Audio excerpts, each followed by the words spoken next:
This is by Leisha Miller. Let's take a look. 6th, 2021, the mobs of Trump supporters swarming the Capitol building, breaking through police barriers, smashing windows, and eventually breaching the Senate chamber weren't just chanting Trump's name. And they weren't there because they just agreed with Trump's politics and thought he would be a better president than Biden. The crowds that day were there on a mission. To them, the mission was to save the United States of America, not from 4 years of a Democratic president, but from a biblical fall from grace. For many in the crowd that day, their presence at the insurrection was the fulfillment of their divine right, a fight against further persecution of their people, and a holy war ordained by God himself. They waved flags and signs that said Jesus saves. They erected a giant cross next to 20 years ago, I did a womanless beauty pageant where I, dressed in drag as a minor at a church for a fundraiser in Alabama. Crazy how much things have changed in such a short time. It is because, and I cannot repeat this enough, I have already time and time again, the chip meme that you see on Twitter of the conservatives being like, oh, take out the COVID chip and then put in the Ukraine chip is always, just like everything else that they advocate against, like they're railing against pedophilia despite being pedophiles themselves, is projection, okay? They are unironically the NPCs that get geared into getting angry about things that are told to them. There's a lot of anger in the world, and the conservative media infrastructure has done a phenomenal job of redirecting that anger and attention to like completely marginal, completely idiotic, nonsensical, unimportant shit. Okay? They do a very good job at that. Very, very good job. And this is the outcome. Okay?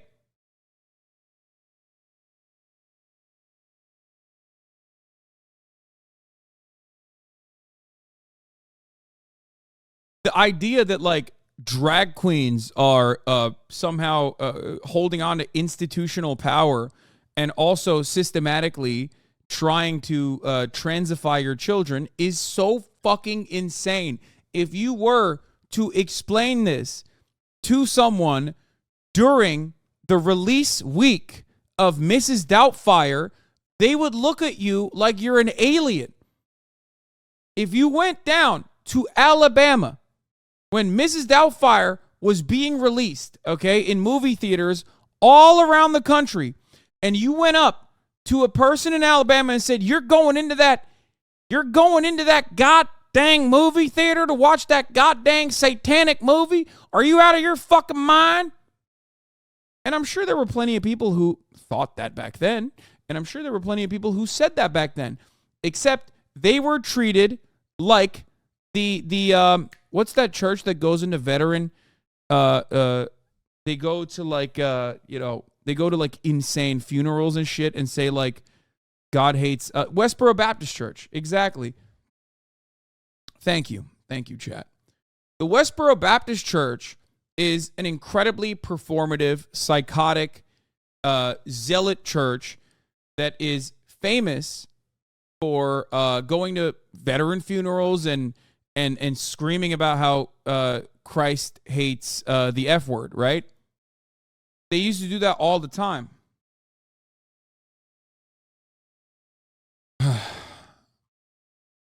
But ultimately, most people saw them at the time as like a psychotic group of individuals.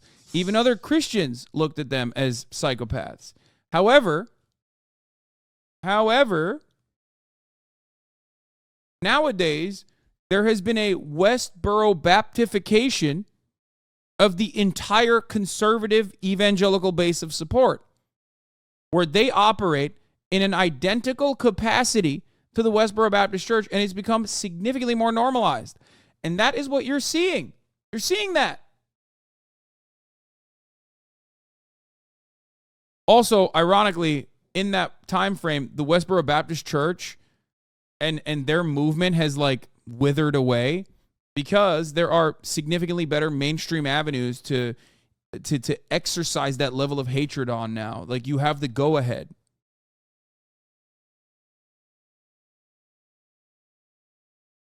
Most white evangelical Protestants in mainstream churches nowadays behave exactly like the Westboro Baptist Church. Every single one of them. That's why I brought up the Mrs. Doubtfire shit, where like you could have had some freaks, some crazies, but ultimately most conservative Christians would have looked at you like, what the fuck are you saying? Shut up. Like, no, this is not going to, what is trans? Like, I don't even understand what you're saying. They're not going to homify my child. Get the fuck out of here. It's just a fun movie that we're watching with the family. Now, it is significantly more mainstream because we are very easily influenced in our hyper-atomized, hyper-online existence. We're very easily influenced by a lot of media attention on a particular thing. We think that it's like absolutely the most important thing that's happening. Okay? You always have weirdo Christian leaders claiming things such as Katrina being caused by homosexuality and stuff like that. Yeah. But it's become more popular due to social media brain rot. Exactly. Clout has leveled up the confidence man game, and it has also leveled up the televangelists and the game that they play. That's it. Gallows. When they broke into the Senate chambers, they bowed their heads in prayer. To ignore the role religion and specifically white Christian nationalism played in the January 6th insurrection would be to ignore a burgeoning threat to U.S. democracy that wasn't an isolated incident on that day. It's a threat that's been brewing for centuries, made more powerful by a perfect storm of far-right fear. I actually think you're wrong. Christians have always been batshit. They say Harry Potter was evil witchcraft. You're just hearing from them more now. No. With the social media popularization of like the most insane batshit crazy opinions, now have more people who do unironically. That's why I use the Westboro Baptist Church example, brother. Hear more from them, and their movement is growing. Okay. There's a difference. There's a difference between people being like, oh, your mom or dad being like batshit crazy and telling you not to watch Harry Potter because it's witchcraft or whatever, versus like actually cutting legislation banning Harry Potter because there are a fuck ton of genuine think tanks and family organizations that are advocating to ban Harry Potter.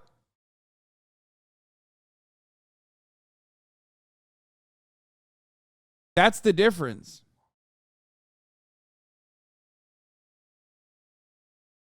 Fear-mongering, internet communities, an influx of immigrants, BLM demonstrations, and a country that is no longer as Christian or as white as it once was. Yeah. Oh, that's the other aspect of this. By the way, Leisha Miller, incredible content creator. Highly recommend you guys check out her videos. We've watched some of it before in the past. The other side of this coin is also the diminishing rates of Christianity and like people who self-identify as Christians. So, like, the smaller the Christian sect gets, the more unhinged they become. The stay-behinds are, like, crazier than ever before. Once was, posing a perceived existential threat for those who believe in the United States as a white Christian nation ordained by God. Where did this idea come from, and how did we get here? How is this fringe idea suddenly mainstream? What role does religion play in a country where there's supposed to be a wall between church and state? And is democracy really at stake here? When I set out to find answers to these questions, what I found was complicated, with deep roots in our history as a nation, and only made worse by the current problems this country is facing. This is how the religious right ruined everything. Roll the intro.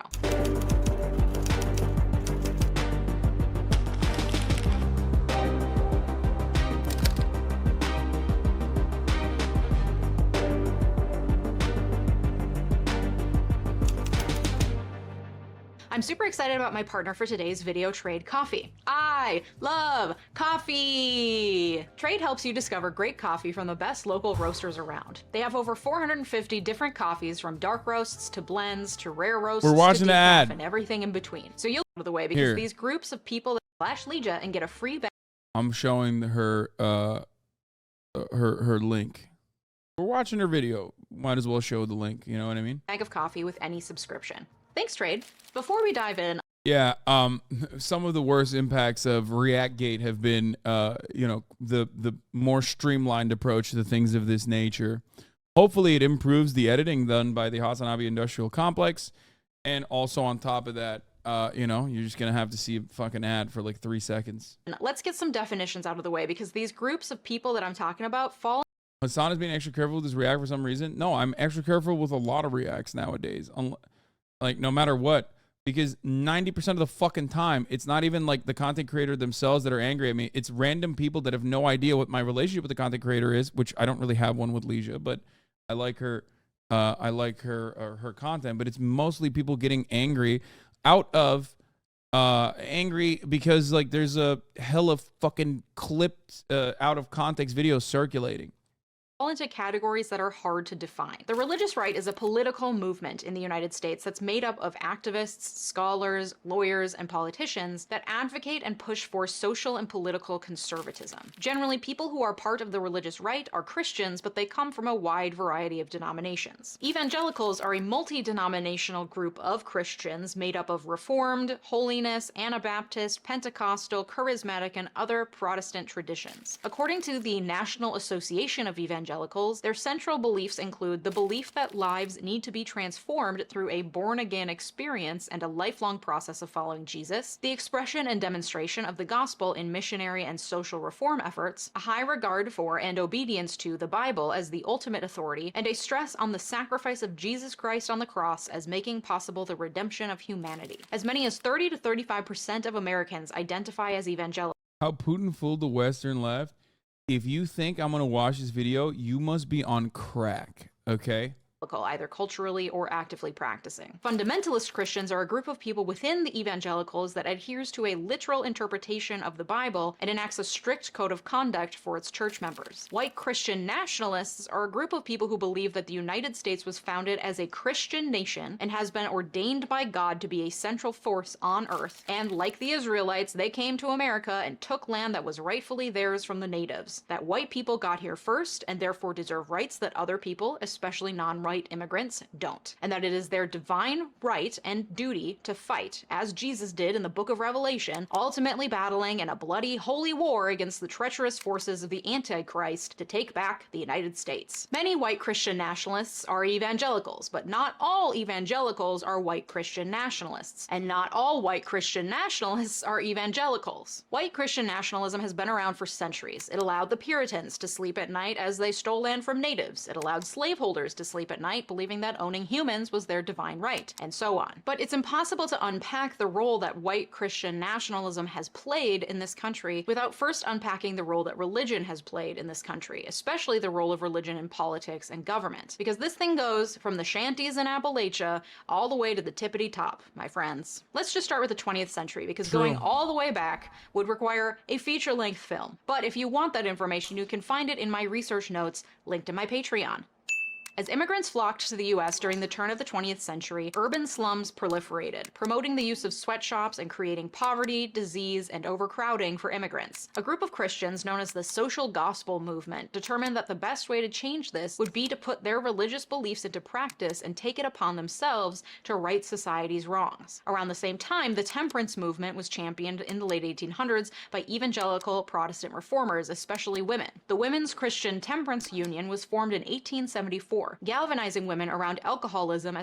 I do not remember where I heard this. It might have been Chapo, might have been TrueAnon, it might have been another podcast that I was listening to, but one of the speakers at the time brought up a really interesting point about the abolition of alcohol, like the prohibition movement, sorry, not abolition, prohibition movement gaining a tremendous amount of momentum in the United States of America, specifically because it was a way to create a sense of community around a singular goal, as the alternative would have been trade unions and trade unionist movements.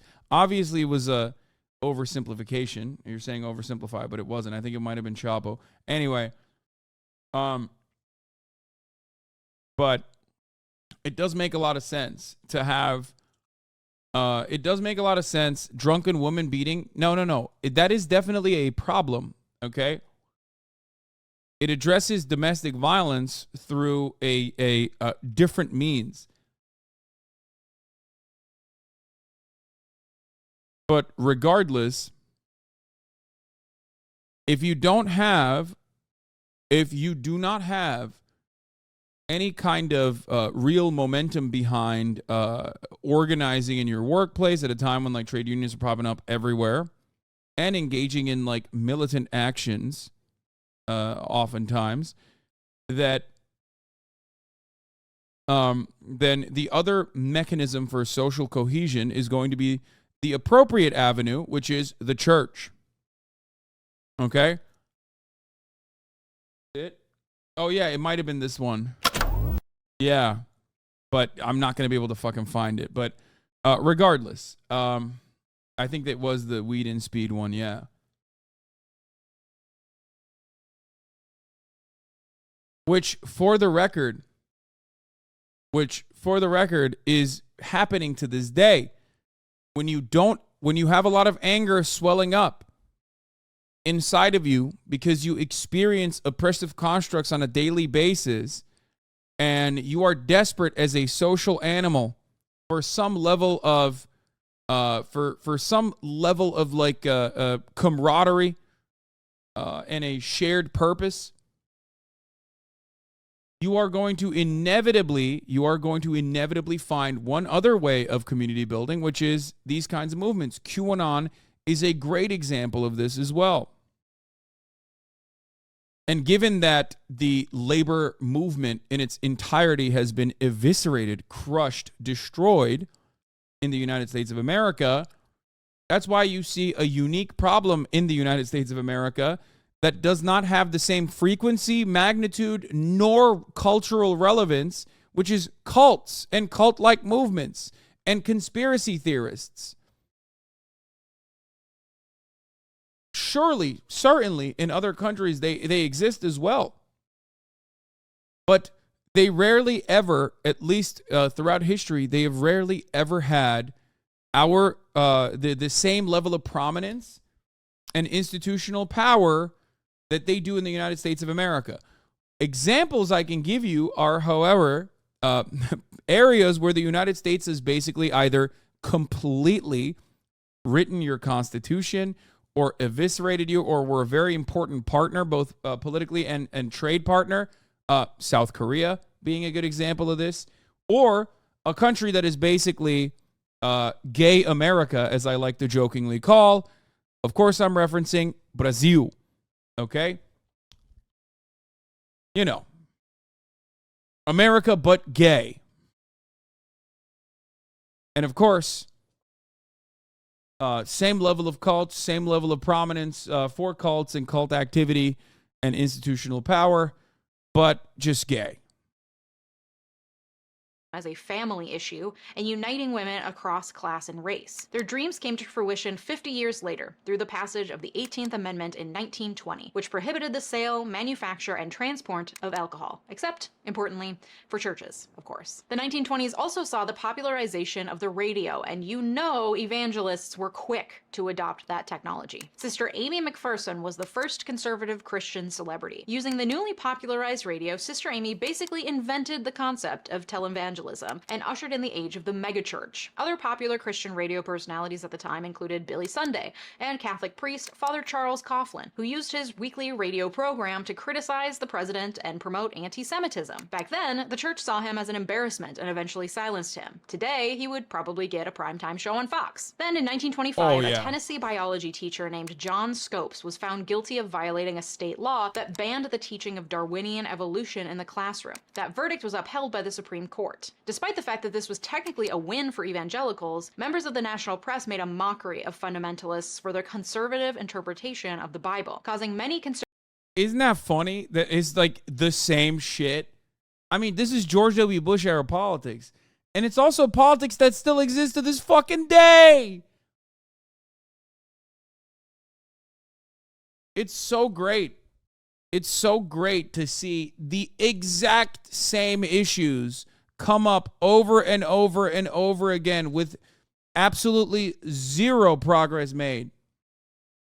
conservative Protestants to retreat from the public sphere and remove themselves from national politics altogether, taking an isolationist stance for the next several decades and quietly organizing behind the scenes. In the 1930s and 40s, evangelical leaders began forging close ties with economically conservative businessmen with shared objections to political and theological liberalism and mainstream Christian leaders in the National Council of Churches. So they built a network of colleges, parachurch org, radio and television stations, and political action networks that combined Christian values, Jeffersonian democracy, aka belief in a limited federal government, and free market economics, creating a tie between evangelicals and wealthy corporations that exists to this day. After World War II, Americans flocked to church in record numbers. Church building increased and Bible sales were through the roof. And through propaganda in advertising, film, and public addresses, the government, working in tandem with religious leaders, connected communism with godlessness and atheism, differentiating it from the piety of democracy-loving Americans. This ushered in an era of using communism as a scapegoat for the threat.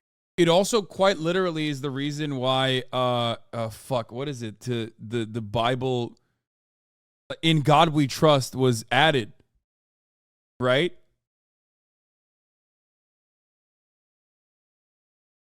Because it was in the capitalized form "In God We Trust" first appeared on the 2-cent piece in 1864 and initially only appeared on coins, but it gradually became accepted among Americans. Much wider adoption, however, followed in the 1950s.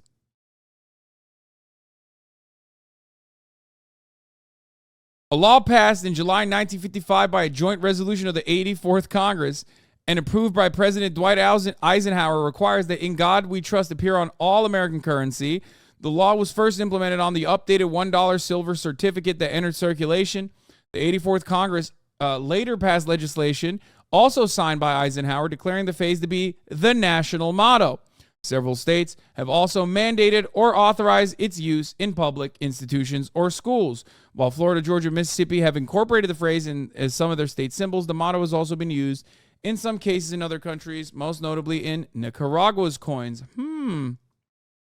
The motto remains popular among the American public.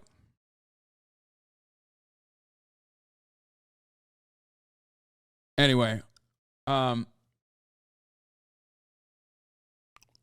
it's a very successful way to try and eviscerate any kind of like leftist momentum by saying leftists are godless. Leftists are godless freaks. They're commies. They're un-American. Being an American is being a racist piece of shit who claims to love God.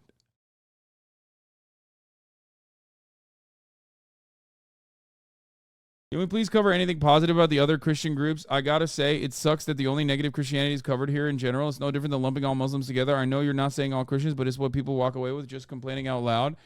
I mean, I am probably one of the very few leftist spaces online that covers a tremendous amount of, that offers a tremendous amount of coverage to the positivity of Christianity and religion in general as an effective mechanism for social control that can be wielded in the right direction. I've talked about liberation theology quite a bit. I see religion as a weapon, okay? You can use it to strike down your enemies, and if those enemies are awful, evil slavers, then that's fucking great. Okay?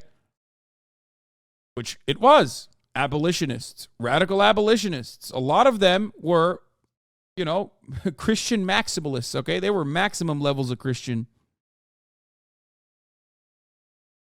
Plenty of religious organizing has occurred around the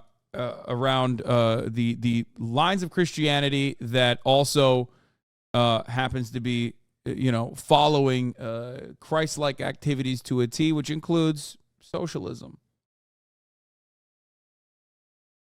But that is not what we're talking about today. What we're talking about currently is how religion is used as a weapon in the other direction. And that direction is actually the most popular direction, let's be real. I would go so far as to say that direction that religion has been used is the most popular direction for especially Christianity. And nowadays, in modern contemporary Islamic civilizations, it's also identical to the Christianity way, where those in positions of power absolutely do weaponize false teachings or false interpretations of Islam to do their bidding, whatever the fuck that may be. Erdogan being a great example that I can show you from Turkey. That's the unfortunate reality.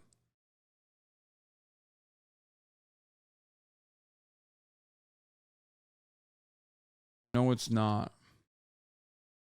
I didn't feel that way. No, it's not. You didn't feel that way about Erdogan? It's crazy. Now, the irony, of course, whatever Sufi Masoodi is going to say, and he always gets mad at me whenever I talk about Islam, of course, the major player here that has created more fundamentalist avenues is the United States of America and England. So, like, all matter of Wahhabist fundamentalist that has run rampant throughout the Islamic world has been done by conservative religious nut jobs that have been activated, put into positions of power purposefully by Western think tanks and civil society organizations that are working at the behest of the State Department.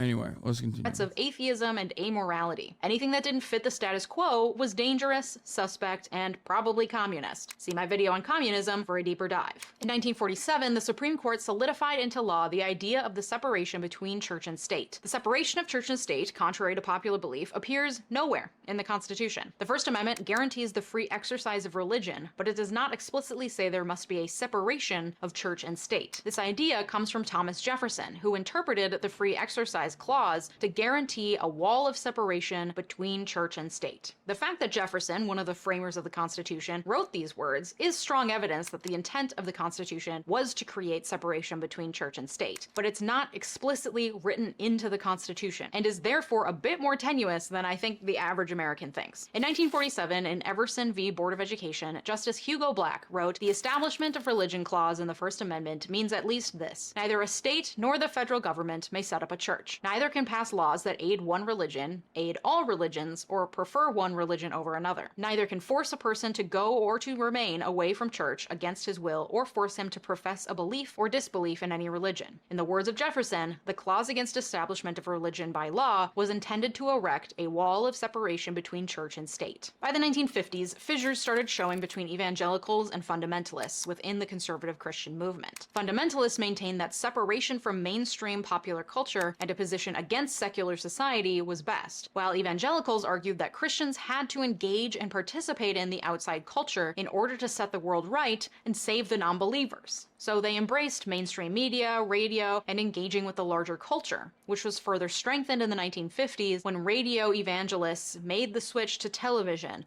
with the weekly television show Cathedral of Tomorrow, hosted by Rex Humbard, ushering in a new era of evangelism. Mainstream churches began to see a decline in enrollment in the 1960s, while evangelical churches thrived from the 50s into the 21st century. This is in part due to backlash from the civil rights movement, a movement in which many churches and church leaders were involved in the push for equality, creating a divide between mainstream denominations and the conservative Protestant evangelicals who were threatened by the civil rights movement.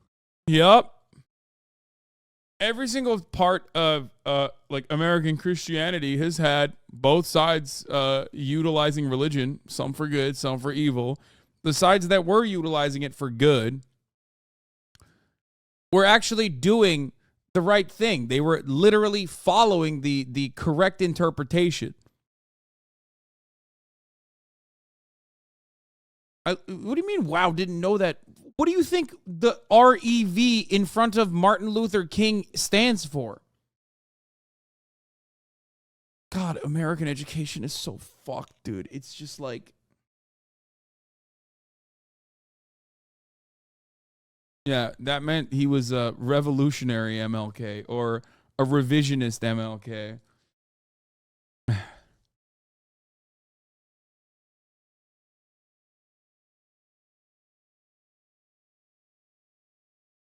movement. Evangelical dismay of change and this perceived disorder was exemplified by evangelical preacher Billy Graham's cozy relationship with Nixon, spurred by Nixon's promises to bring law and order to an increasingly chaotic and sinful world. A series of blows from the Supreme Court during the 60s and 70s also helped to galvanize evangelicals into political action. In the early 60s, New York state law recommended an official, non-denominational prayer for school children to recite. 5 families sued a school district in a Long Island suburb, and when it made its way to the Supreme Court in 1962, in a case called Engel v. Vitale, the court ruled that the prayer violated the Establishment Clause of the First Amendment, which Justice Hugo Black, once again writing for the majority, saying, "It is no part of the business of government to compose official prayers for any group of the American people to recite as a part of a religious program carried on by government." According to legal scholars, this school prayer decision was, in its day, the most unpopular decision the Supreme Court had ever made, which is shocking given that less than a decade earlier, Justice Black had also authored the Korematsu decision, which is today considered one of the worst SCOTUS decisions ever, as it validated the creation of Japanese concentration camps on US soil. But yeah, definitely not allowing a state-imposed prayer in schools is worse. Sure. 1 year later, in Abington School District v. Shemp, the Supreme Court ruled that mandatory Bible reading and reciting the Lord's Prayer in schools was unconstitutional, as it violated the Establishment Clause and the Free Exercise Clause of the First Amendment. This, of course, sparked widespread public outrage and intense public scrutiny for one woman at the center of the case, Madalyn Murray O'Hair. She was an ardent socialist and founder of American Atheists, who had tried to escape to the Soviet Union for fear of facing persecution in the US for her beliefs. When she was denied entry to the Soviet Union, she enrolled her son in public school in Baltimore. She soon realized that after the Pledge of Allegiance, the students all engaged in prayer, and when she tried to have her son removed from the classroom during prayer time,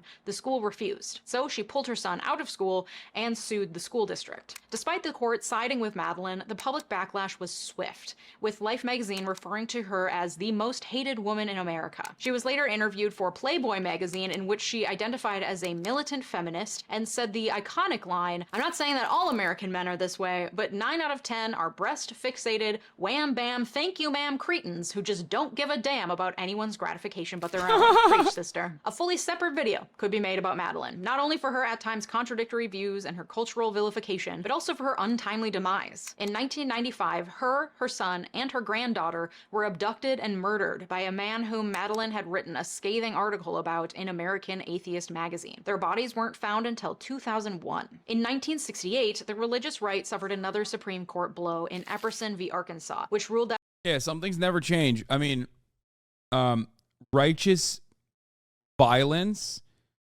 has played, and obviously acts of domestic terror, stochastic terrorism, direct acts of white supremacist domestic terror has always been the number one cause of domestic terror. Right-wing terrorism has always been the primary form of terrorism, the worst form of terrorism in the United States of America. For the past 20 years, however, we've had this, no, don't ever say Reddit atheists were right. You want to know why you don't say Reddit atheists were right? Because those dumbass fucking Reddit atheists, much like everyone else, got sucked in to the anti-Islam propaganda that the American government very expertly crafted in an effort to at least make you look away on the global war on terror or justify it. And therefore, all of those fucking dumbass Reddit atheists turned their crosshairs onto the real cause of terror and violence in this country, which is Islamic terror, brother.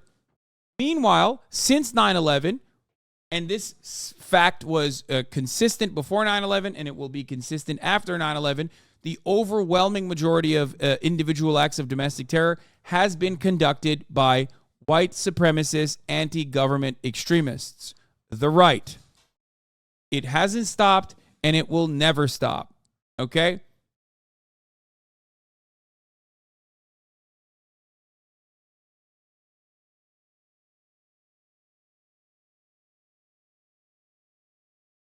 Did you just say Islamic, though? Fuck yeah, I did. The worst kind of terror.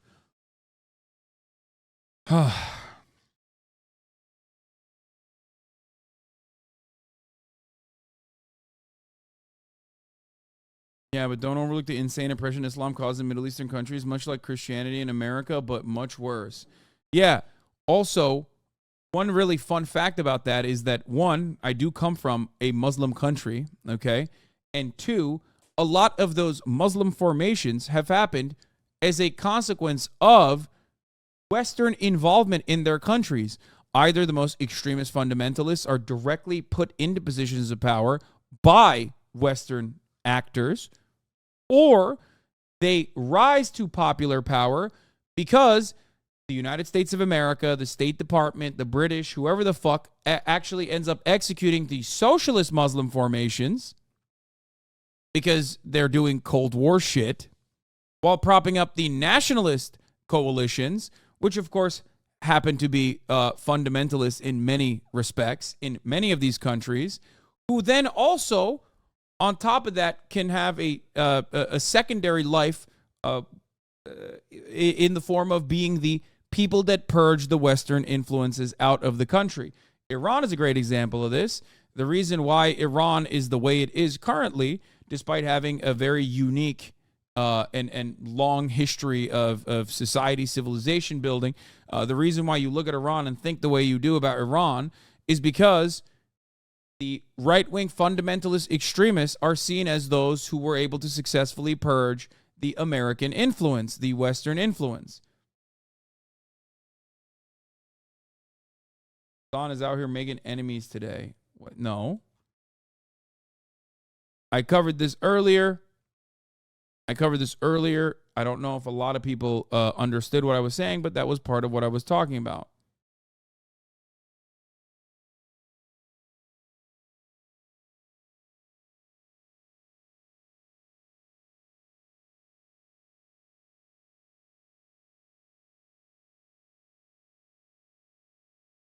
100% what you're saying is true. However, pre-capitalism, organized religion was still hella violent. Christianity, but also Islamic extremism was a problem in Iran before the revolution, even like thousands of years ago when we got invaded. Oh, my Lord.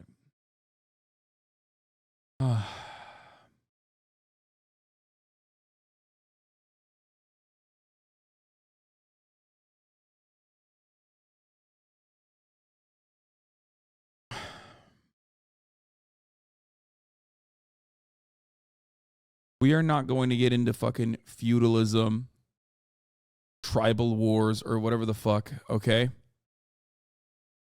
Yes. All slices of history have been uniquely and objectively violent. Historically, the Muslim world never had anything similar to the tyrannical power structure that the church had in Europe. Islam does not have such an hierarchical structure.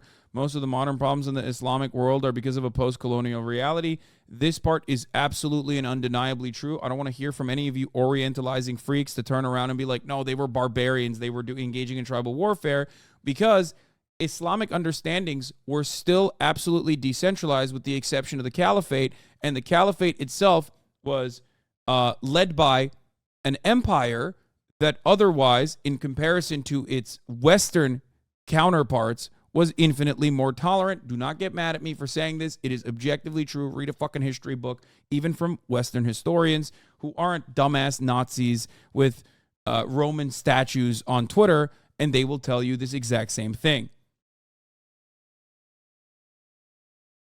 Abso-fucking-lutely. The Sharia law centralization comes from the centralization in a post-colonial world. Okay? It sucks that we have to work so fucking hard here to unwind Reddit atheism talking. You got me addicted. I'm hanging on your lips. I don't wanna quit us. We trip too good on this. I got you under my skin. Shifting tides until I let you in. You are messing with my head, and I keep dancing on the Points over and over and over again.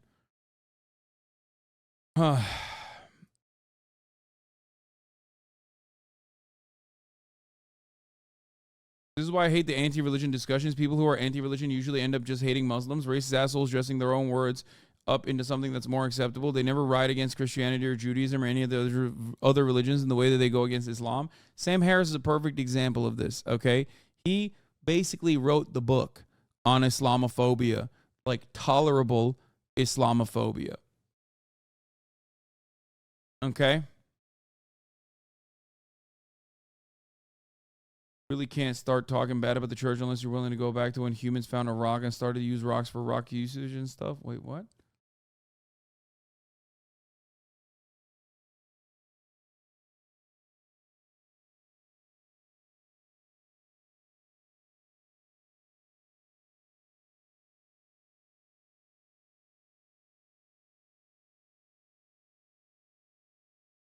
What is this? I'm sorry. I don't, if you don't mind me asking, but what is the caliphate? The caliphate is basically like the Pope. Like the Islamic caliphate is a unification of like global Islam under one banner. Like it's you know, having some kind of political formation.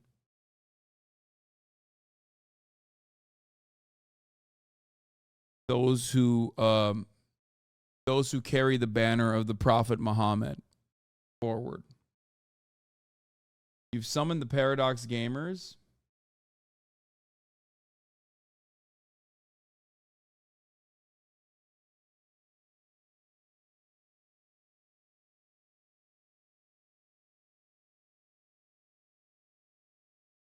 Anyway, I don't know if they talk about it, but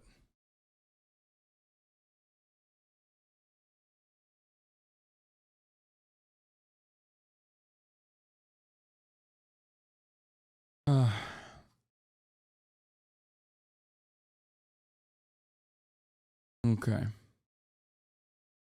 Tell Chad that the British colonial code criminalized homosexuality in Pakistan and Palestine. I'm sure there's many other Arab and Muslim nations too with similar situations. There's also intersex and trans history in the Arab and Muslim world. Well, mostly in South Asian world, but yes.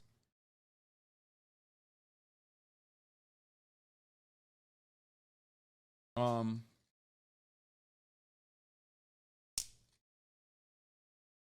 right. The only place in Europe that was even comparable to the caliphate's tolerance was 15th, 16th century Poland and Holland. That's about it. Yeah. People often talk about jizya, which is a tax. Okay? It's a tax for non-Muslims, which is infinitely more accepting and infinitely more tolerant in comparison to pogroms, for example. The Ottoman Empire always had an open door policy to Jews that were being persecuted in Europe, something that you might not know about.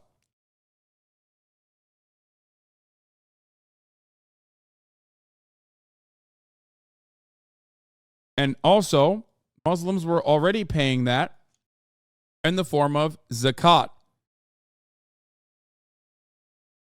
But zakat's a little bit different. But still, like there is already like an internal wealth distribution in the Islamic world if you're following the code. It's still fucked up. It's a race-based tax. You can't defend that, Brody.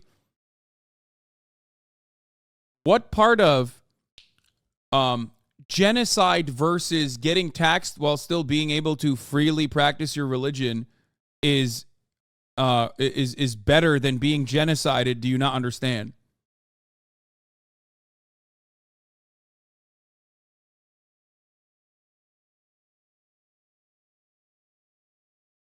Like I'm not defending the concept of like taxing people for being Jewish or Christian. I hope you get that.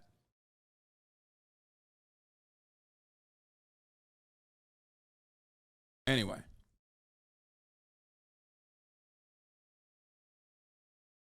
That has nothing to do with Islam. Those states did not care about population's religion because imperialism was the main goal. Yes, imperialism was the main goal, and it was a better social formation than the other contemporaries of the time. That's what I'm saying.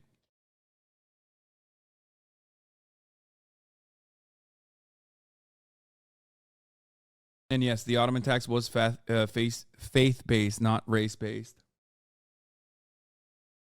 All right, let's continue. That an Arkansas law banning the teaching of evolution was unconstitutional because it was based solely on the beliefs of fundamentalist Christians. Then in 1971, the landmark case Lemon v. Kurtzman came down, ruling unconstitutional laws in Pennsylvania and Rhode Island that gave direct governmental financial assistance to religious schools. The court laid out a three-part test, now known as the Lemon test, to decide whether a law violates the Establishment Clause of the First Amendment. This is the test you still learn in law school and study for the bar today. The three parts are that the law must have a secular purpose, the law does not have the primary effect of promoting any religious beliefs, and that the law does not excessively entangle religion with government. If it does, then the law is unconstitutional. Then, in 1972, the Equal Rights Amendment passed in Congress and was sent to the states to be ratified, which it never was. And in 1973, Roe v. Wade legalized abortion in America. And at that point, the religious right were like, all right, hold the fuck up right there. We've had enough. And it was this series of Supreme Court cases strengthening the separation of church and state in combination with the Equal Rights Amendment, which conservative Christians saw as subverting the will of God, that women take their God-given roles as wife and mother without question. And then Roe v. Wade gave them the galvanizing final blow they needed to start organizing. And Roe v. Wade became a rallying cry to mobilize social and religious conservatives. The final nail in the coffin came with the D.C. Circuit ruling in Green v. Connolly, which held that segregated institutions can't be considered charitable institutions and therefore can't be tax exempt. The ruling was applied to Bob Jones University, a fundamentalist Christian school that banned interracial dating.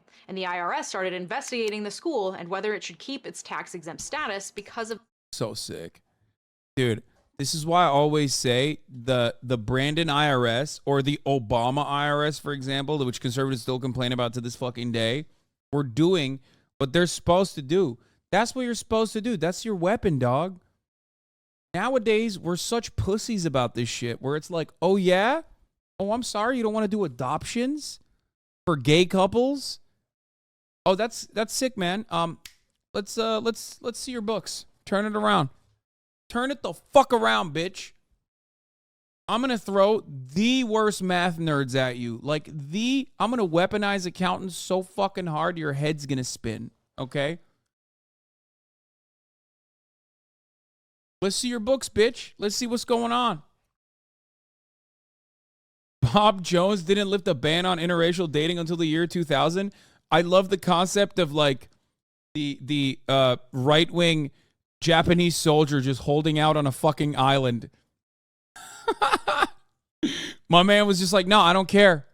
Dude, I don't give a fuck, dude. No shot. I'm a firm believer, okay?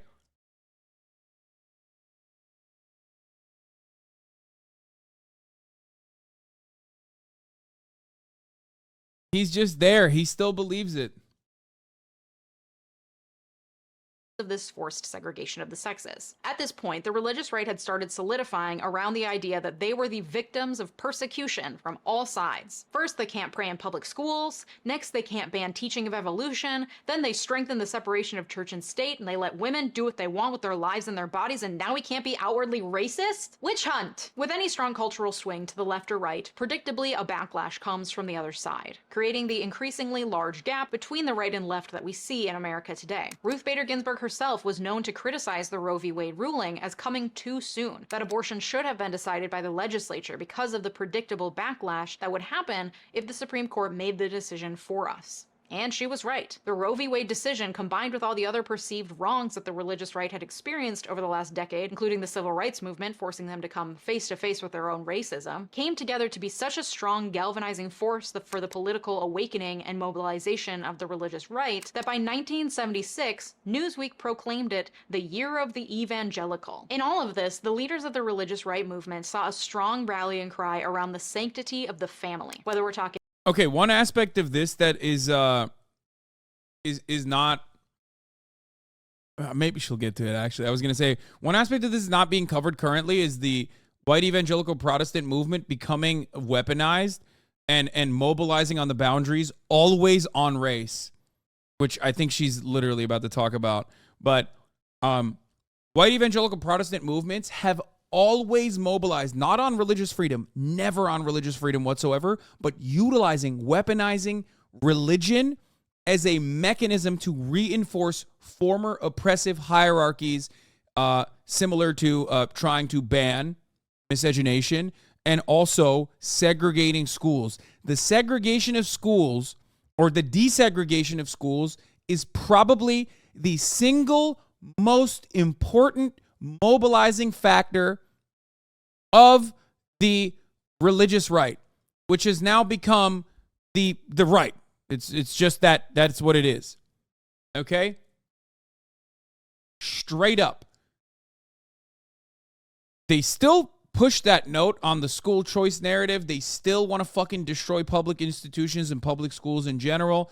One way to do that now, basically, is by obviously defunding schools, as they have done very successfully, but also by serving the top of the hour ad break.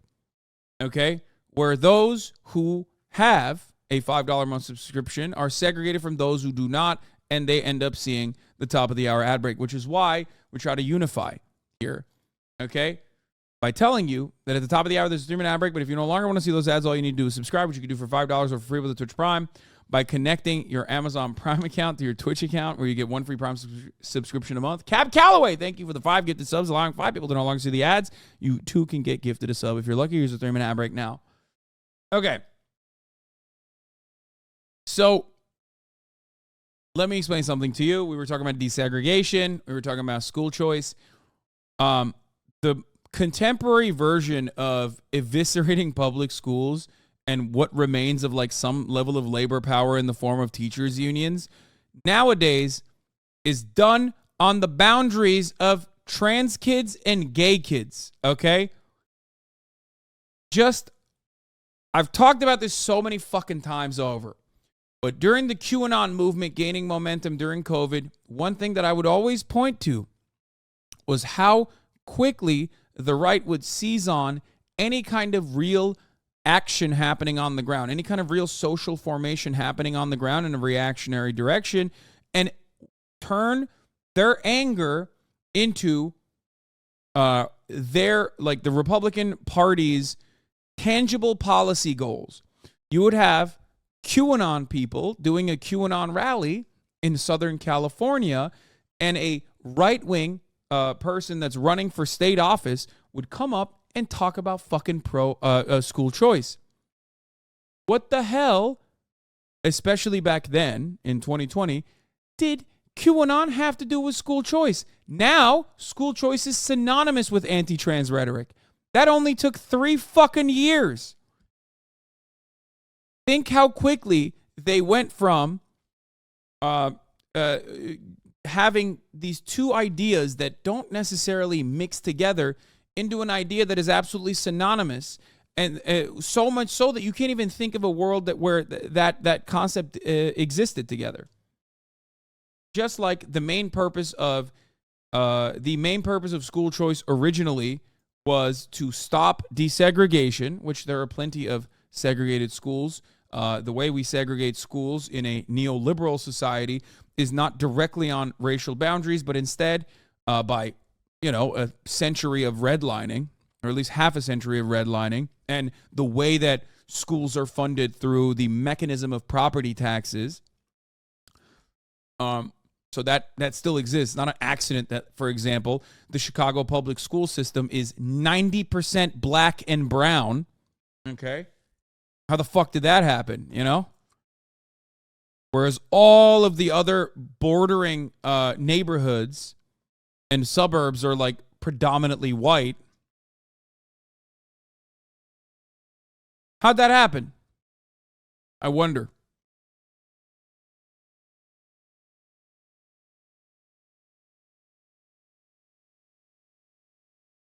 There are so many different ways that America constantly reinforces its primary goals, okay? They do it through a capitalist, secular concept, and they certainly do it in a more overt fashion through the religious right by claiming religious freedoms. So always think about what you are defending when you're defending certain concepts, because it's not like the North was any better. I mean, it was comparatively much better, obviously, than the South, but not like the North was free of any kind of racial guilt, okay? There's a reason why there is no racial harmony in this goddamn country, okay? Still pretty fucked up.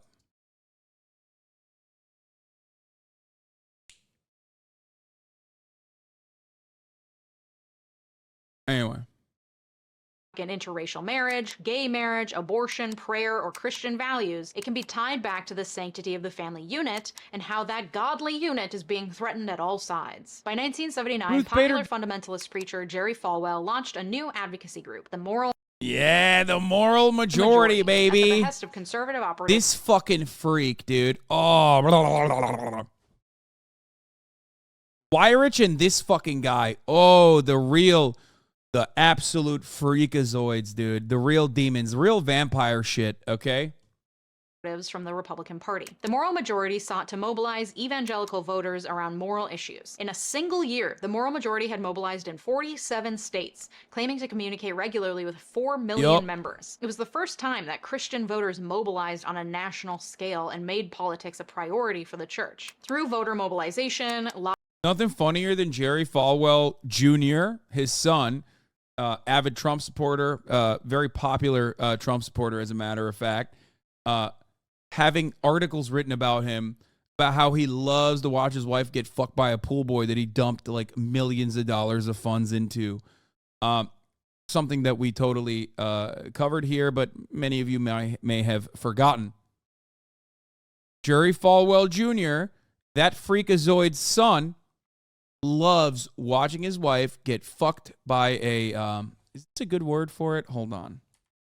I'm going to look this up real quick. Yeah. A comely lad. Okay. Typically used for a woman, but still a comely lad. Comely.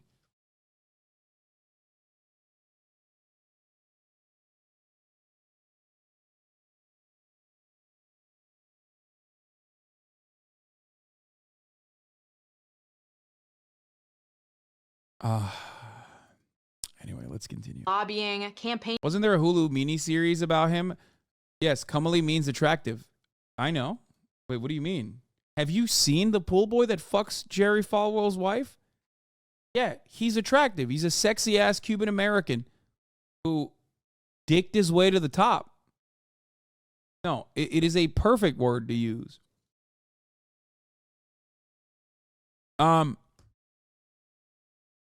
So, up, inside the Jerry Falwell love triangle, pool boy tells all. I mean, we read this.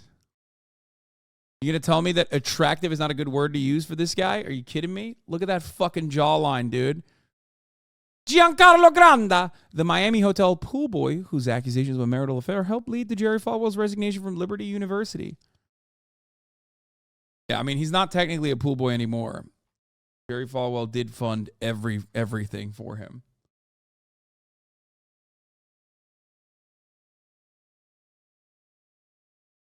So, there was a documentary created on this family. It's called The Righteous Gemstones. It's on HBO. Okay? If you want to know a one-to-one comparison, just watch that. It's fictional, but it's pretty real.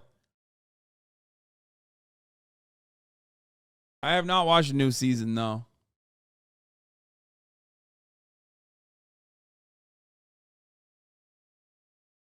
Let's continue. Donations and promoting candidates sympathetic to their cause, the moral majority used a full range of political and social tactics that are still used by the religious right today. And the religious right saw the solution to their problems in presidential candidate Ronald Reagan. They believed he was ready to put their social agenda into action. He supported constitutional amendments to ban abortion and reinstate prayer in public schools. And with the support of this energetic voting bloc behind him, Reagan won the presidency, including 2/3 of the evangelical vote. Unfortunately for the evangelicals, Reagan was too too busy fucking up the economy and decimating organized labor to pay attention to their little moral issues. And by the end of his second term, they realized that he had let them down. During the Reagan years, the Supreme Court continued to enforce the separation of church and state, finding in 1984 in Lynch v. Donnelly that any government action that appears to endorse or disapprove of a religion is unconstitutional.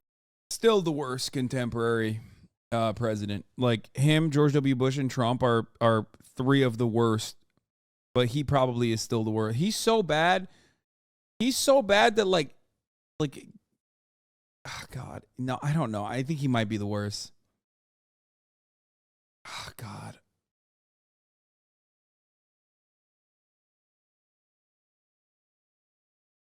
What about H.W. Bush? H.W. Bush did all of his worst shit, in my opinion, before he was president.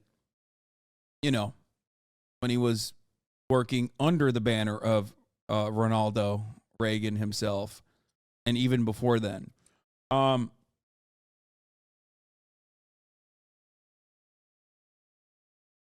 Reagan was a proto-Trump? Yeah.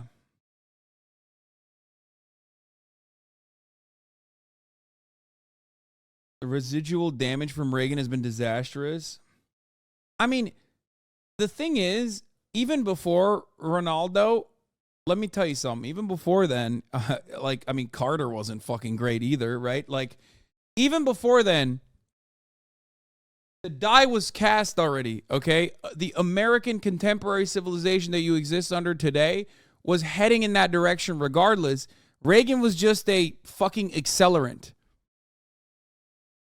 Especially for the era. Like, that era of neoliberalism was so powerful. It's hard to explain. I mean, think about Thatcher, right? It was global. It was a global phenomena. It was really bad. Really, really, really bad.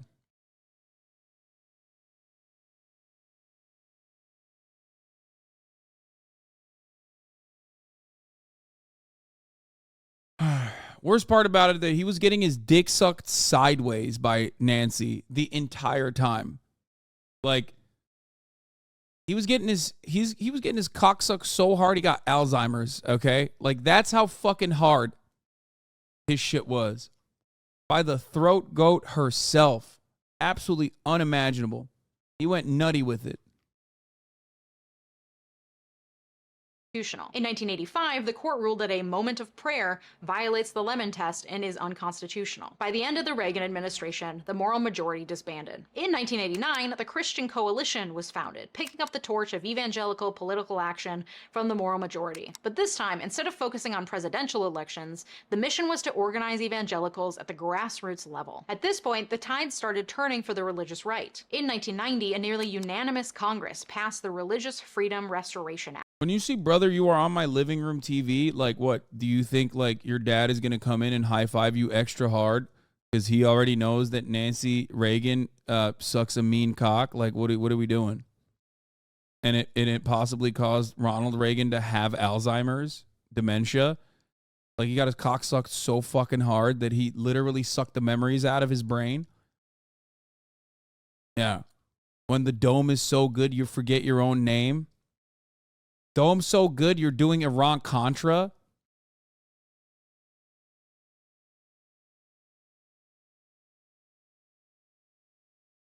Just, nobody ever talks about how important Nancy was.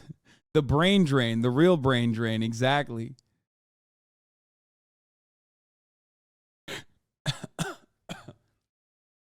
Nancy Burlington Throat Factory Reagan. Oh, what the fuck? Oh, Jesus Christ. Okay. Let's continue. Act, meant to provide more federal protection for religious exercise. While the act was later found to only apply to federal governmental actions and not to state governments, the act formed the blueprint for 21 individual states to pass their own Religious Freedom Restoration Acts to apply to local government and make it harder for the government to substantially burden a person's exercise of religion, even if the burden results from a rule of general applicability. This means that the government can pass a law not related to religion, but the law will be held unconstitutional if it's found to substantially essentially burden a person's exercise of religion. Then in 2001, George W. Bush took office, and the religious right once again saw an opportunity. Bush is an evangelical Methodist. He spoke freely of his faith and made promises to enact policies advocated for by evangelicals. And this time, he actually followed through. He signed bills forbidding late-term abortions and restricting embryonic stem cell research. He also... Yeah, that was pretty cool. Stem cell research ban.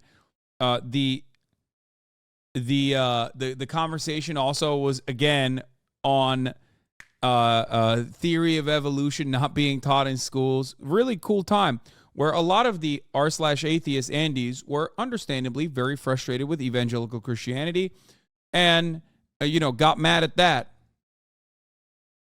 until there was a really cool, really fun event that George W. Bush caused.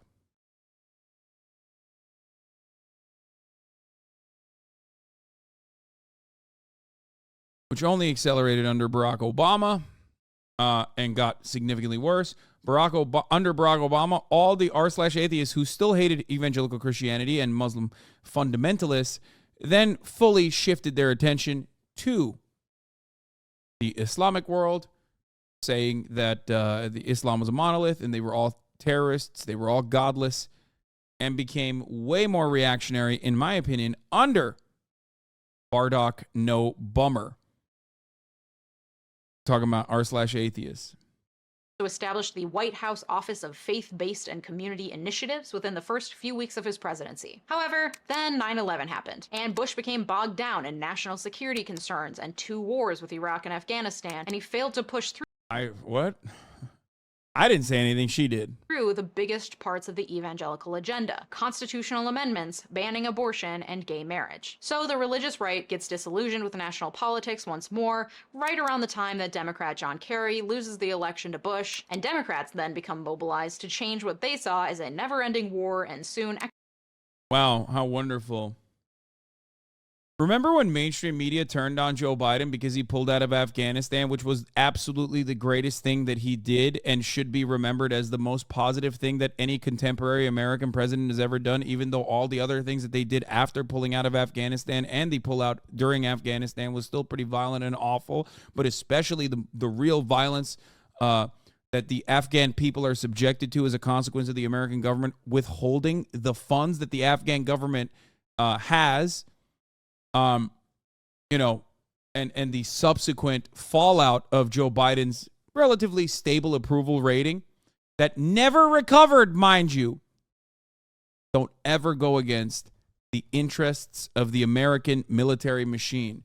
Even if the interest of the American military machine relies on, pulling out of Afghanistan, you have your name associated with that shit, which is always, of course, it's always going to be awful, bloody, truly terrifying. 20 fucking years of war. You've basically fossilized your existence in this part of the world. Oof. Suspiciously. The turn was insane. I mean, holy moly, everyone. People on liberal outlets were talking about Joe Brandon as the spawn of Satan. Okay? So funny. People being like, what about women's rights in Afghanistan? It's really fucked up. Meanwhile, every single NGO currently is complaining that the American government is basically not allowing them to operate for those women in Afghanistan. Like, right now, the Afghan funds are still withheld from the government. Any kind of organization that wants to work inside of Afghanistan is not allowed. It's virtually impossible to give money to any kind of Afghan charity. People are left without any kind of fucking, left behind without any kind of help whatsoever. But remember, they fucking cared so much. They cared so much, guys.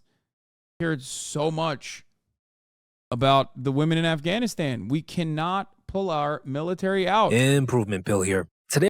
What the fuck is this? 1 year ago, improvement pill, a new nofap strategy. Oh my God, this is fucking juice for me. Thank you. economic collapse in the 2008 financial crisis. Enter Obama, the evangelical death wish. He is the first president to acknowledge non-believers in his inaugural address, saying, "We are a nation of Christians and Muslims, Jews and Hindus, and non-believers." And then, of course, backlash, because that's what happens every time in this country. With the election of Obama, Like, Obama sucked, but also he was black, which is definitely the reason why everyone hated him. Not because he sucked, but because he was black. Let's be fucking real, okay?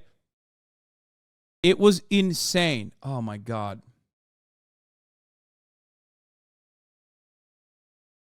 came things like Obamacare, new Supreme Court appointments, the legalization of gay marriage at a national level, an influx of immigrants and programs like DACA, our first non-white president, and the perceived further erosion of Christian family values. The religious right was once again feeling persecuted, like they did in the 60s and 70s during the Civil Rights Movement and Supreme Court cases, further establishing a separation between church and state. They were victims of the woke left. Their country was out to get them. You're all I need. You're all I see when I close my eyes and dream. You're all I see. You're all I need, all I need, all I need. You're all I need. You're all I see when I close my eyes and dream. You're all I see. You're all I need, all I need. And you know what a persecuted group of people needs? A savior. And they found that savior in Donald Trump, a man with no religion other than White man's Obama, baby. capitalism, but who was willing to sing and dance in whatever way would win him the presidency. In him, they saw someone who was willing to say the off-color things they feel they're not allowed to say because, you know, being a bigot and a predator is slightly more frowned upon now than it was in the made-up version of the 1950s that the religious right wishes to return to. But not for Trump. He says what he wants. He's a fighter. He won't be intimidated. And he spoke their language, i.e. never in full sentences. He didn't use the fancy elitist language of the Democrats or even other Republicans. He was, somehow, despite being the most conspicuous millionaire of the last few decades, a man of the people to them. And despite being a many times divorced adulterer, he was going to bring forth the Christian family values that had so long been under attack. He was their man. And because of the strength Obama getting elected is a pretty clear jumping off point for white supremacy becoming fully ingrained in mainstream right-wing ideology. I mean, white supremacy has never stopped being the mainstream ideology. I think what you're talking about is overt white supremacy. Because, like, covert white supremacy has always existed. That's why I gave you the example of Jim Crow North and Jim Crow South. It's overt in the Jim Crow South. It's covert in the Jim Crow North. Redlining existed all around the United States of America. Its impact is still very much clear. When you think about over-policing in black communities in Democrat-run cities in the crime narrative, you see the remnants of white supremacy in covert ways. Well, maybe overt for you and us in this community, but covert for the average American.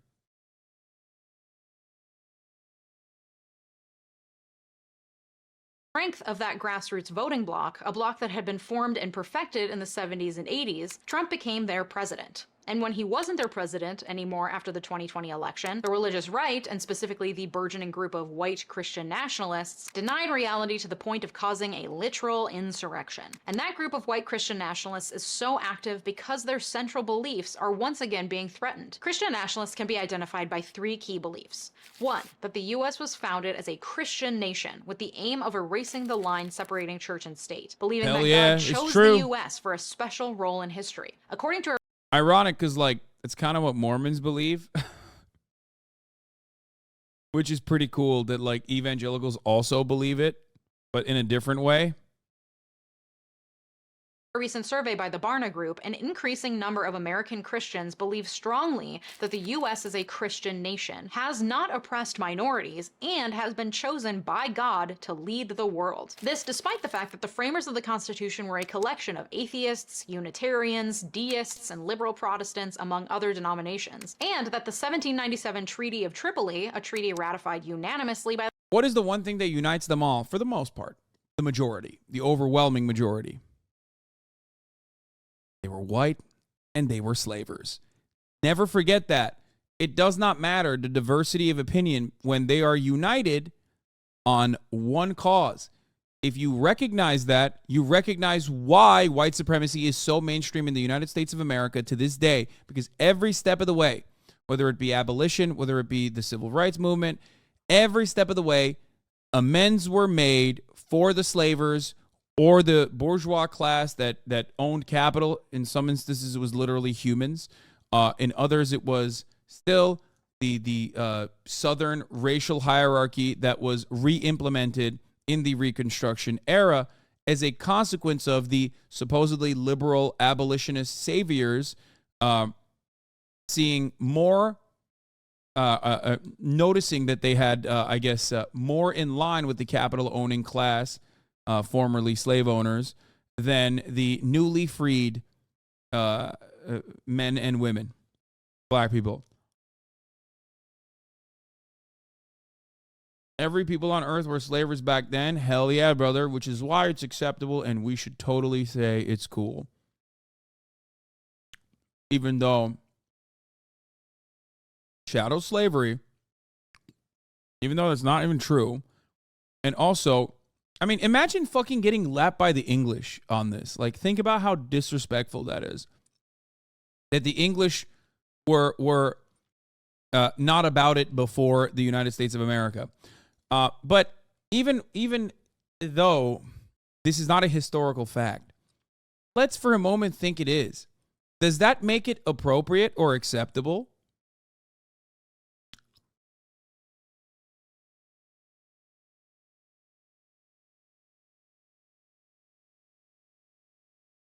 I love that he got so fucking mad and so horny to say this like ahistorical, ridiculous, nonsensical statement in defense of slavery.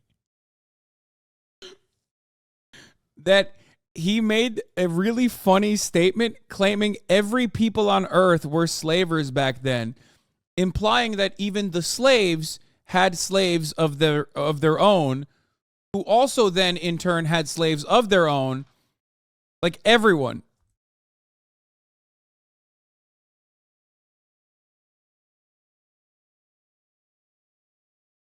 But, you know, if you want to understand the true history, chattel slavery was uniquely horrifying. Although all matter of slavery that still exists in contemporary society, by the way, is unjustifiable, inhumane, horrifying. Chattel slavery has a unique category of its own. Just remember that.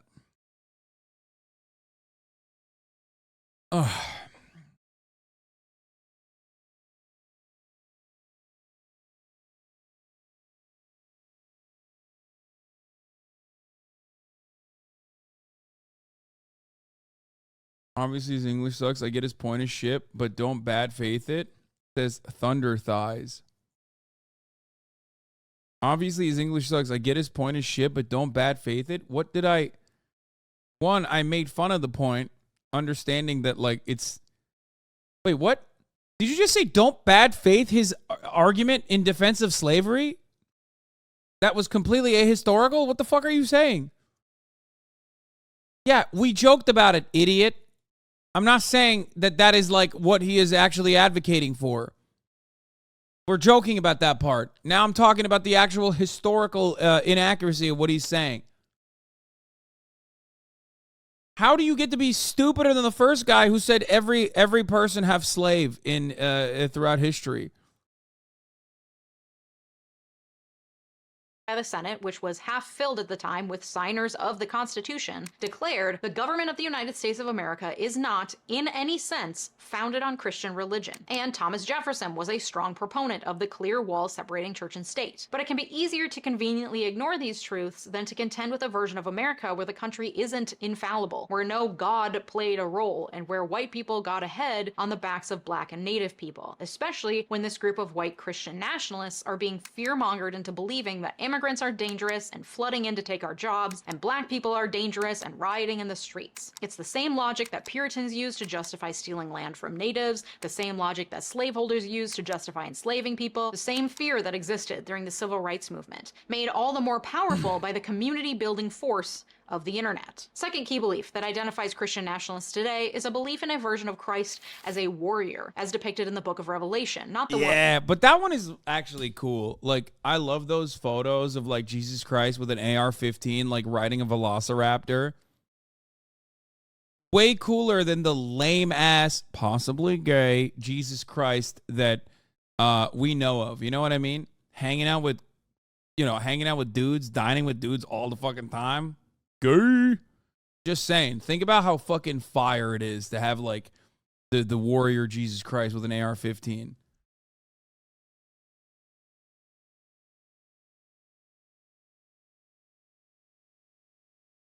one depicted in the Gospels. In the book of Revelation, Jesus is said to be a warrior with eyes like flames of fire and a robe dipped in blood, who led the armies of heaven on white horses in a final battle against the forces of the Antichrist. In the eyes of white Christian nationalists... Wait, what the fuck? That's Burger King, dog. What the hell? Eyes like flames of fire and a robe dipped in blood, who led the armies of heaven on white horses in that's a Burger final King. battle against the forces of the... I'm sorry, you cannot convince me that that's not Burger King.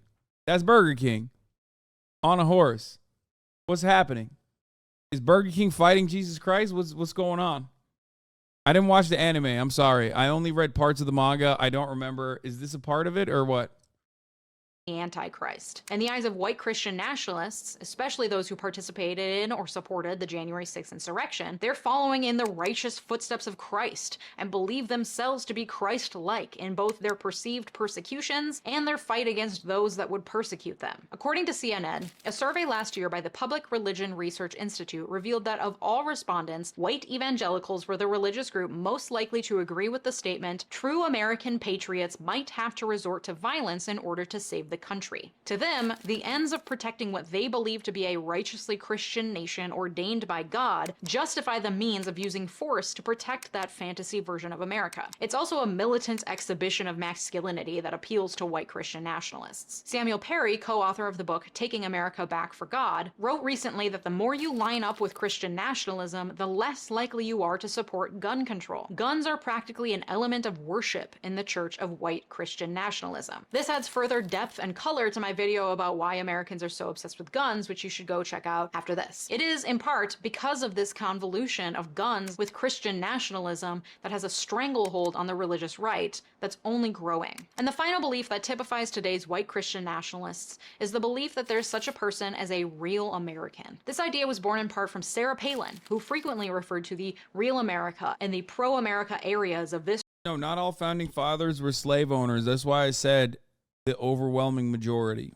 Great nation. This idea took hold, and now white Christian nationalists have adopted the worldview that America is divided between the real Americans and the other citizens who don't deserve the same rights. Studies have found a correlation between white Christian nationalism and support for gerrymandering and the Electoral College, two ideas that put more power into the hands of white and rural voters. They also tend to believe that it doesn't matter what the voting machines say, because we all know that real Americans voted for Donald Trump. Philip Gorski, historian and author of the book The Flag and the Cross.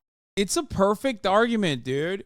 Every Democratic vote is fake and every Republican vote is real. That way, you can never be trapped in a logical quandary. Like, there's no...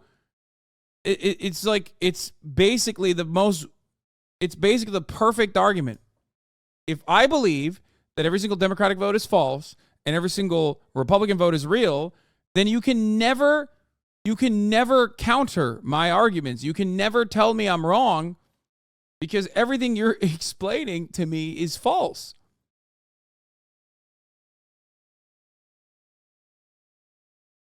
Sums it up well, writing, "The United States cannot be both a truly multiracial democracy, a people of people and a nation of nations, and a white Christian nation at the same time. This is why white Christian nationalism has become a serious threat to American democracy, perhaps the most serious threat it now faces. This is in part due to the fact that white evangelicals are more politically active than the average population. More evangelicals are registered to vote on This is why I always mention whenever people used to like do the argument like, oh, Islamic Sharia is taking root in America, I would always show them that Muslims living in the United States of America are infinitely more tolerant than white evangelical Protestants. And also, white evangelical Protestants are the most active base of religious voters in this country. They have such an outsized stranglehold on American politics. It is unimaginable. There's no other group. There is no other group that comes close to it. That's additionally why the fucking anti-Semitic Nazis are hilarious when they're like, Jews control America. I'm like, brother, have you seen America?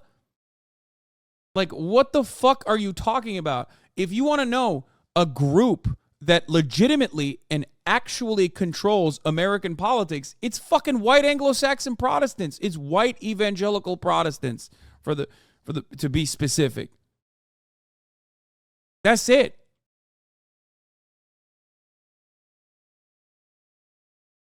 Which, of course, is doubly ironic because half of the fucking Israel Defense Brigade, more than half of the Israel Defense Brigade, is white evangelical Protestants. That's why you go down to fucking Texas, go to a parking lot of a goddamn megachurch, you're going to see Blue Lives Matter and Stand with Israel bumper stickers on a dude who is the biggest fucking podunk backwards cousin fucking hick you've ever seen in your entire life, okay? He's fucking an AR-15 at night. You're like, Israel? What the fuck is this?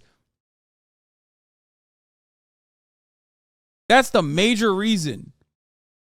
Not because of Jews or American Jews do we maintain the sanctity of Israel as a state, brother. It's literally fucking white evangelical Protestants that are the biggest defenders and supporters financially of the state of Israel.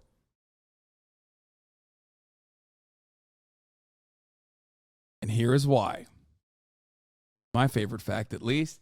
We've covered, of course, we've watched a Christian movie about this, but that was a long-ass time ago. Don't know if you guys recall. Don't know if you were here to watch it. But evangelical Christians believe that Israel needs to be given to the chosen sons of God, the Jews, okay? From the river to the sea, and even certain parts all the way to Egypt, if I'm not mistaken. I don't know the exact details there, okay? Why? Because once that happens, the rapture will happen, and all of the evangelicals will be sucked into heaven. Meanwhile, everyone else that is not an evangelical Christian will fucking die in eternal hellfire while Jesus is fighting Satan. The second coming of Jesus Christ is going to happen, of course, once that happens. And Jesus is going to fight Satan in an anime battle. Okay, we're talking Sasuke Naruto. Looks like child's play. Okay? Megiddo. Jesus Christ comes back down to earth. He's got an AR-15. He's fighting Satan. This is something that evangelical Christians actually believe. You need to understand this. Okay? They're going to fight, and everyone else is going to go to hell. Meanwhile, all the Deborahs, the Barbaras, and the Hanks, every single fucking Walmart motor scooter riding Andy is going to be sucked into the heavens. You're going to be looking around like, what the fuck? Yo, why is Hank flying? Hank is not flying high enough. Seems like the Jesus sun ray is not strong enough to pull Hank. Got a gravitational force. But he's going to be sucked into heaven. You're going to be watching. You're going to go to hell. I am too, of course. Because, I will not convert to evangelical Christianity. You know who else will be going to hell in that situation, by the way? The Jews living in Israel, unless they convert to evangelical Christianity. So the final note on that chapter is not so great for Jewish people either. It's just a conditional allegiance that the evangelicals have with Jewish people right now. Okay? You're skipping a lot. Those left behind are the rapture, will be tried, and will only go to heaven if they take the mark of the beast.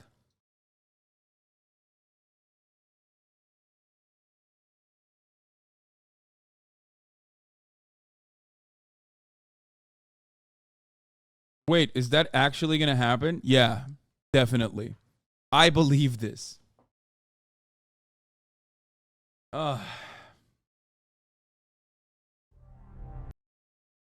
Megiddo, the Omega Code 2. Isn't this what we watched already? You listen.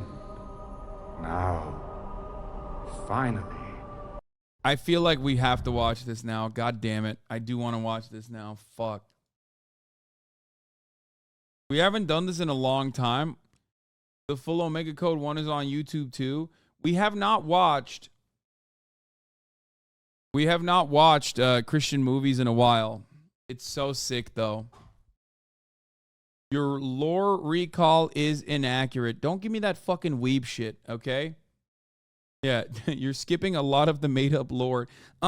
Excuse me, I read the manga in the traditional Japanese, as a matter of fact.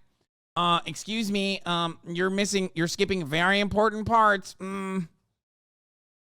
Excuse me. I'm trying to give people the short and sweet of it, okay? I want people to understand where the evangelical support for Israel comes from and what that conditional allegiance means, while we're simultaneously talking about the outsized power that they hold in American politics. Okay? Average, and more of those registered actually show up and vote than the average US voter. This means that even though they're a relatively small percentage of voters, their numbers matter, and their leaders are involved in politics in such a profound way that any Republican presidential hopeful has to get in bed with the religious right. Because as much as people who subscribe to the ideals of the religious right, especially the burgeoning white Christian nationalism movement, love to differentiate themselves from democratic sheep who don't think for themselves, the foot soldiers of the religious right movement may show up to marches, vote, and donate, but it's the movement's leaders, often moving in elite circles, that consciously reframe culture war issues in order to capture and control the votes of a large subsection of the American public. Because they understand that if you can get people to show up and vote based on just one or two issues, then you can control their vote. So they use these wedge issues to maintain political power for themselves and their allies, increase their funding, and enact economic policies that benefit the billionaires who fund them, tying conservative economic policies to religion. The Bible and God oppose progressive income taxes. What's really interesting and terrifying is the type of Judaism that is on the rise in Israel right now. Ben Gvir and Smotrich's Messianic Judaism is closer to the evangelical Christianity than actual Judaism. I find that really funny because it's quite literally antithetical to historical Judaism. Like, so what are they doing? Are they proselytizing? I mean, don't they just only proselytize to like reformist Jews that they want to bring back to the cause? Because like, if there's one religion out there, out of the Abrahamic ones especially, that does not want anyone else to join it and makes it super fucking difficult to join, is Judaism.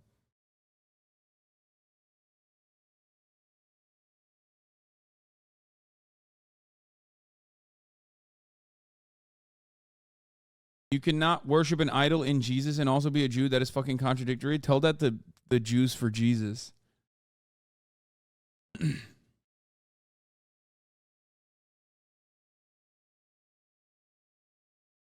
So is it anti-Semitism or rapture for the right?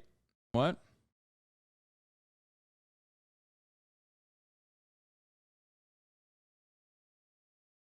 Jews don't actually believe in eternal hell. That's why they don't proselytize. Yeah.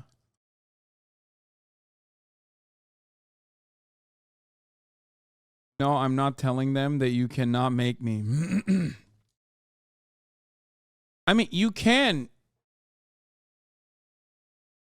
Those Jews for Jesus types are considered Christian in the Israel census? Wait, really? That's awesome.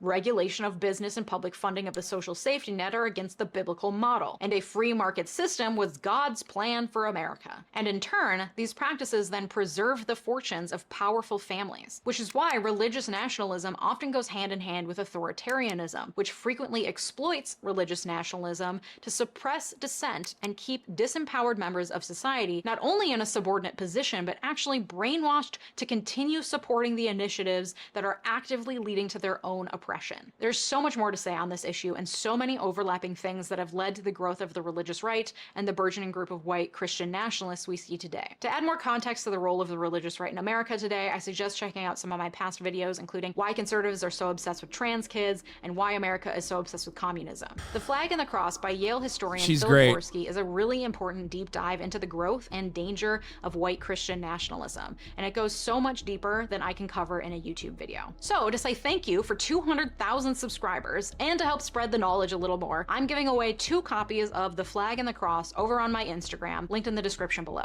If you like this video, you might also like my video on why Americans are so is awesome. Highly recommend her videos as always. This was How the Religious Right Ruined Everything. Really good video overall. Absolute banger of a video. We got so much fire that that I'm gonna skip some of the shit that